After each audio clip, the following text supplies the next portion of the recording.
Сәлем достар, сіздермен Алима бауырдан шарики жасалу жолын көрсететін боламын. Өзім 9 жыл бойы жасап келе жатқан шариктерім отбасымызға өте қатты ұнайды. Сіздердің отбасыларыңызға да ұнайтынына сенімдімін. Бұл шариктерді холодный ассорти ретінде қоюға болады. Керекті ингредиенттердің барлығын описанияға жазып кететін боламын. Біз шариктерді бауырдан жасайтын боламыз. Қойдың бауырынан жасайтын боламын. Мен басқа да бауырдан жасауға болады. Сиырдың, жылқының, бірағында барлық бауырдың ішінде ең дәмдісі ол қойдың бауыры. Сол себептен қойдың бауырымен жасауға кеңес беремін. Бірінші қойдың бауырын, картошка, пияз барлығын мясорубкадан өткізіп аламыз.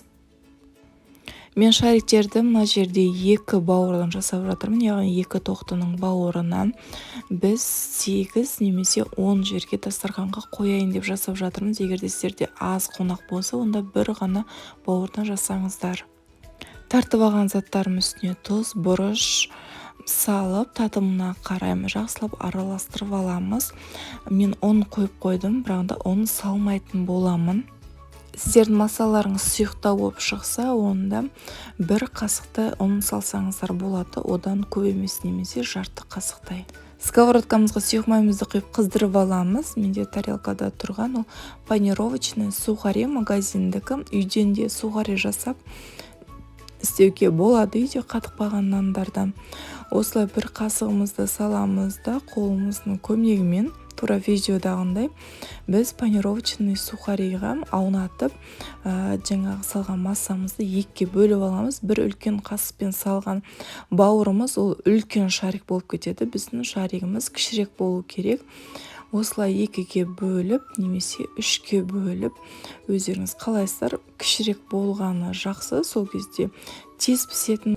Газымыздың оты орташа отта болу керек. Біздің картошкамыз пісу керек. Пияз бен бауыр өте тез пісетін болғандықтан, біздің картошкамыз қатты болғандықтан өте баяу піседі. Сол себептен біз бауырымызды әр жағын 3-4 минуттан пісіретін боламыз.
Неқсар біздің шариктеріміз пісті, ортасы да пісті. Осындай әдемі, кішкентай ауызға салып қойсаң еріп кететін шариктер болып пісті. Енді осы шариктерімізді ол үшін бізге майонез, укроп, чеснок қажет. Менде чеснок түспей қалыпты. Чеснок міндетті түрде дәмінде келтіретін, дәмінде өте дәмді ерекше қылатын, тәбетті ашатын ол чеснок. Сол себептен чеснокты ұмытып кетпеңіздер.